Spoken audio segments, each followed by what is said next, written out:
Good morning student. Last time हमने जो chapter पढ़ा था वो था नेतृत्व। मैंने उस चैप्टर में आपको व्हाट इज़ लीडरशिप, नेतृत्व किसे कहते हैं, नेतृत्व की परिभाषा और नेतृत्व के गुण या विशेषताओं के बारे में विस्तार से बताया था। एग्ज़ाम में एक वेरी इम्पॉर्टेंट क्वेश्चन आता है नेतृत्व के प्रकार कि अगर हम नेतृत्व के प्रकार की बात करें कि नेतृत्व कितने प्रकार का होता है।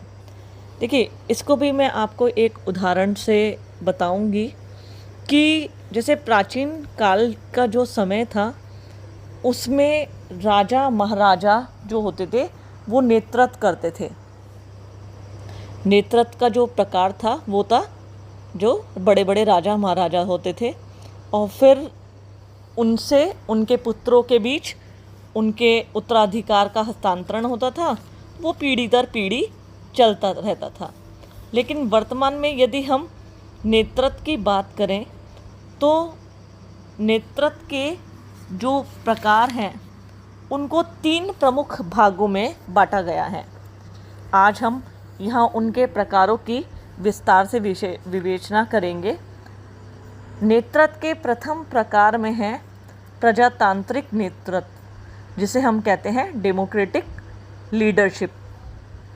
प्रजातांत्रिक नेतृत्व मैंने लास्ट टाइम भी बताया था कि जैसे भारत एक प्रजातांत्रिक देश है, लोकतांत्रिक या प्रजातांत्रिक।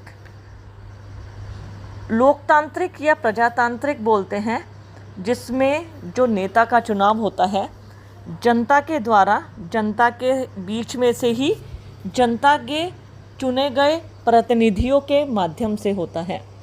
भारत एक लोकतांत्रिक देश है।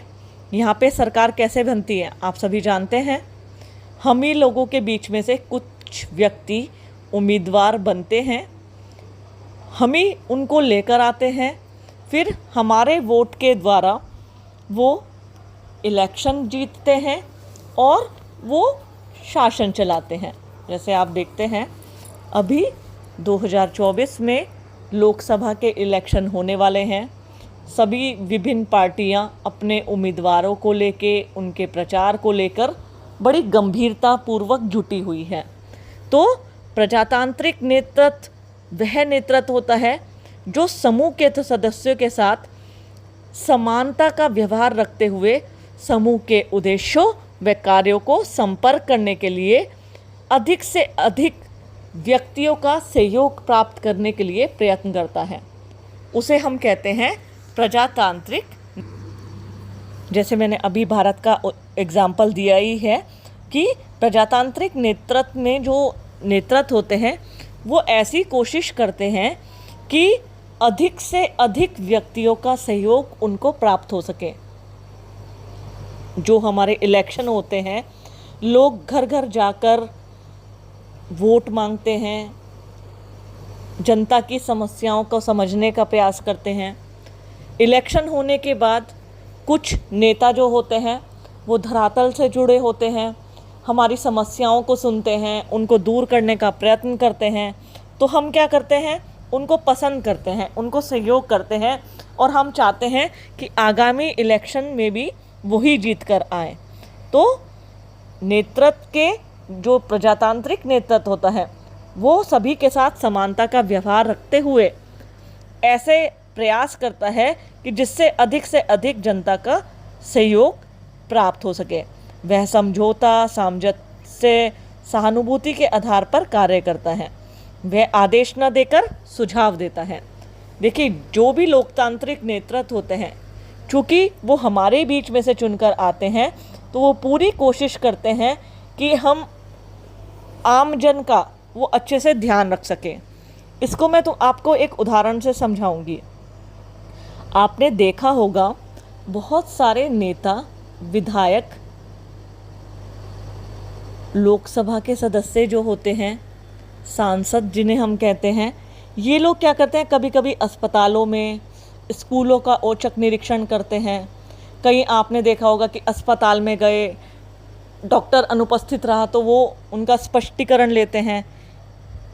कहने का मतलब वो हम जैसे आमजन का पूरा ध्यान रखते हैं, उनका सहयोग करने की पूरी कोशिश करते हैं। जो प्रजातांत्रिक नेता होते हैं वह समूह के आदर्शों, उद्देश्यों, नीतियों, योजनाओं और कार्यविधियों का निर्धारण करने में समूह के सभी सदस्यों का सहयोग लेते हैं। जितने भी नेता होते हैं ना, ये प्रजातांत्रिक नेता, ये क्या करते हैं, पहले देखते हैं किस चीज़ की समस्या है, कैसे नीति बनानी चाहिए, कैसे योजना बनानी चाहिए। जैसे हमने देखा था कोविड का जो काल आया था, कोविड के काल में विभिन्न लोगों ने भी, विभिन्न नेता, प्रजातांत्रिक नेतृत्व के लोगों ने भी जनता के सहयोग के लिए बहुत कार्य किया था, चाहे अनाज बांटने का हो, वैक्सीन का हो। देखिए कहीं ना कहीं इतनी बड़ी आपदा आई थी तो उससे स्वाभाविक है कहीं ना कहीं कमियां तो रह ही जाती है, लेकिन जो मैंने देखा काफ़ी लोगों ने, इवन आमजन ने भी एक दूसरे की मदद का पूरा प्रयास किया था। प्रजातांत्रिक नेतृत्व के बारे में ऐसा कहा जाता है कि जो ऐसा नेतृत्व जो समूह के सदस्यों के बीच जो होता है पारस्परिक संबंधों को प्रोत्साहित करता है। इस प्रकार प्रजातांत्रिक नेतृत्व जो होता है अपने समूह का प्रतिनिधि होता है। स्टूडेंट, अब जो नेतृत्व का अगला प्रकार है वो है प्रभुत्व संपन्न नेतृत्व या प्रभुत्व संपन्न नेता, अथॉरिटेरियन लीडर। देखिए प्रभुत्व संपन्न नेतृत्व कौन सा होता है? प्रभुत्व संपन्न नेतृत्व या नेता वो होता है जो सत्ता और प्रभुता को अपने पास रखता है। उसे समूह के बहुत शक्ति प्राप्त होती है, वह अपने अनुसार कार्यों को करवाता है, अपने अनुसार योजनाओं को बनवाता है। अगर उस किसी व्यक्ति का व्यवहार उसे पसंद नहीं आया तो वो अपने अनुरूप उनके व्यवहारों को परिवर्तित करवा देता है। देखो प्रजातांत्रिक नेतृत्व का विपरीत आता है प्रभुत्व संपन्न नेतृत्व। इनको अगर मैं उदाहरण के तौर पर समझाऊं, ऐसे व्यक्तित्व जो कहते हैं ना अपनी मनमानी चलवाना, अपने अनुसार कार्य करवाना, जब उनके अनुसार कार्य नहीं होता तो वो क्या होते हैं, आक्रोशित हो जाते हैं। हमने नॉर्थ कोरिया में किम जोंग यून का नाम सुना होगा। वो ऐसे लोगों के में से आते हैं, जैसे हिटलर का नाम आपने सुना होगा। हिटलर जो थे तानाशाही के लिए जाने जाते थे। इसी प्रकार किम जोंग यून जो हैं नॉर्थ कोरिया में, अक्सर हम सुनते ही हैं कि उत्तर कोरिया के बारे में, वहाँ का पूरा प्रशासन, उसकी बागडोर उनके हाथ में है। वो बहुत सख्त हैं, उन्हें अपने अनुसार लोगों का व्यवहार पसंद है। जो पूरा शासन प्रशासन चलता है वो किम जोंग यून के अनुसार ही चलता है। तो ऐसे लोग जो प्रभुत्व संपन्न होते हैं, जो सत्ता एवं प्रभुता को अपने पास रखते हैं, उन्हें बहुत सी शक्ति प्राप्त होती है। वह अपने स्वयं के अनुसार समूह की नीतियों का निर्धारण करते हैं, योजनाओं का निर्माण करवाते हैं, समूह के व्यवहारों को निश्चित करते हैं, सदस्यों के कार्यों व पारस्परिक संबंधों को स्पष्ट करते हैं। जिन लोगों के व्यवहार उन्हें अच्छे लगते हैं वह उन्हें पुरस्कृत करते हैं, और जिनके अच्छे नहीं लगते वह उनको दंड देते हैं। आपने हिटलर की और कई लोगों के बारे में ऐसा सुना है कि वो तानाशाह थे, तो वह अधिकांश कार्य स्वयं ही करते हैं। वो क्या होते हैं, अपने आप को सर्वे सर्वा मानते हैं कि हम ही सब कुछ हैं, हमारे अनुसार सब कुछ होगा, हमारे अनुसार योजना बनेगी, नीतियों का निर्माण होगा। तो ऐसे नेतृत्व को क्या कहा जाता है, प्रभुत्व संपन्न नेता। इसको यदि मैं भारतीय उदाहरण से आपको बताऊं, प्राचीन काल में चलने वाली जमींदारी और साहूकारी व्यवस्था जो थी, इसका जीवंत उदाहरण थी। उस समय में बड़े बड़े साहूकार, जमींदार जो होते थे वो अपने अनुसार शासन को चलाते थे, वो लोगों को दबाते थे, लोगों के हक को मार लेते थे। जो उनको पसंद नहीं था वो उसको दंडित कर देते, लोगों को बंधुआ मजदूर बनाकर अपने पास रख लेते थे।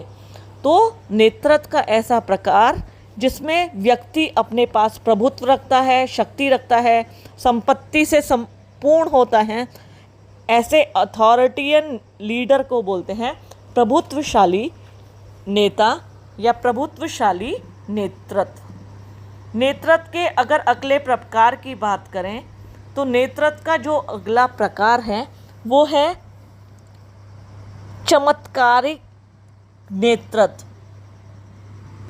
कैरिस्मेटिक लीडरशिप, मतलब चमत्कारिक नेतृत्व।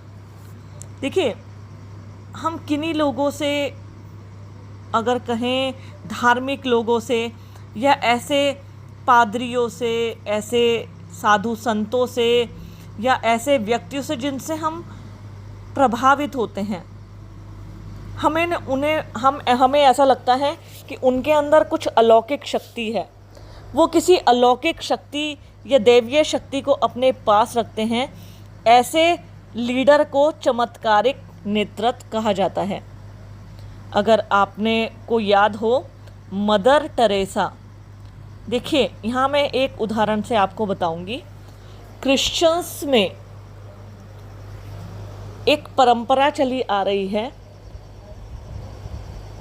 रोम में ये परंपरा चली थी कि जो व्यक्ति ऐसी शक्ति रखते हैं उनको संत का दर्जा दिया जाता है। इसी क्रम में मदर टेरेसा को भी संत का दर्जा दिया गया था, क्योंकि मदर टेरेसा के अंदर ऐसा सेवा भाव था। मदर टेरेसा की बात करें, अगर आपने उनको पढ़ा होगा तो वो नर्स थी और उन्होंने लोगों को अपनी सेवा भाव के मात्र से, ऐसा माना जाता था कि उनके स्पर्श मात्र से ही व्यक्ति ठीक हो जाता था। लोगों की अटूट श्रद्धा उनके अंदर थी। ऐसे ही विश्व के अगर हम कुछ पिछले पन्नों पर नज़र डालें तो हमें कुछ ऐसे व्यक्ति नज़र आते हैं जिनको हम संत बोलते हैं। हम साईं बाबा के नाम सुनते हैं। हम ऐसा जो कहानी पढ़ने को या टीवी में देखने को मिलती हैं, तो ऐसा माना जाता था कि साईं बाबा ने पानी से दीपक को जला दिया था। उनके अंदर ऐसी चमत्कारिक शक्ति थी कि अपंग और मृत व्यक्ति भी जीवित खड़ा हो जाता था। ऐसा कभी कभी अगर हम अपने धार्मिक कर्मकांडों की बात करें, चाहे हिंदू में, मुस्लिम में, सिख में, ईसाई में, हमें अपने अपने धर्म के ऊपर अटूट श्रद्धा है।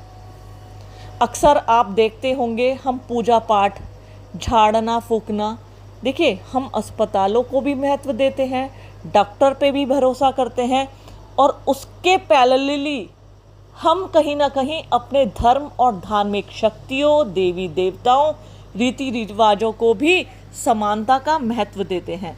तो ऐसे व्यक्ति जिनके अंदर हम समझते हैं चमत्कार है, जैसे अभी इस ग्रीष्मकालीन उसमें मैंने फेसबुक पे देखा था, 15 जून को नैनीताल के पास नीम करौरी बाबा का आश्रम है।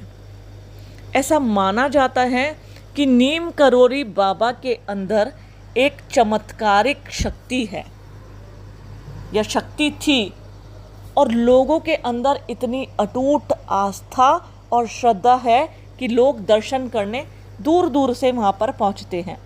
तो नेतृत्व का तीसरा प्रकार जो है वो आता है ऐसे व्यक्ति से जिनके अंदर कुछ अद्भुत और अलौकिक शक्ति होती है। इसे कहा जाता है चमत्कारिक नेतृत्व। अगर हम अन्य वैज्ञानिकों का देखें तो कई वैज्ञानिकों ने, समाजशास्त्रियों ने नेतृत्व के प्रत्यक्ष और अप्रत्यक्ष नेतृत्व, सापेक्षी और वैज्ञानिक नेतृत्व, सामाजिक अधिशासी नेतृत्व, निरंकुश नेतृत्व, पैगंबर या संत कहीं ना कहीं इसी का परिवर्तित रूप है। तो नेतृत्व के ये 3 प्रमुख प्रकार हैं: प्रजातांत्रिक नेतृत्व, प्रभुत्वशाली नेतृत्व और चमत्कारिक नेतृत्व। तो बच्चों इस क्वेश्चन को कर लीजिएगा आप। नेतृत्व को परिभाषित कीजिए और नेतृत्व के प्रमुख प्रकार बताइए।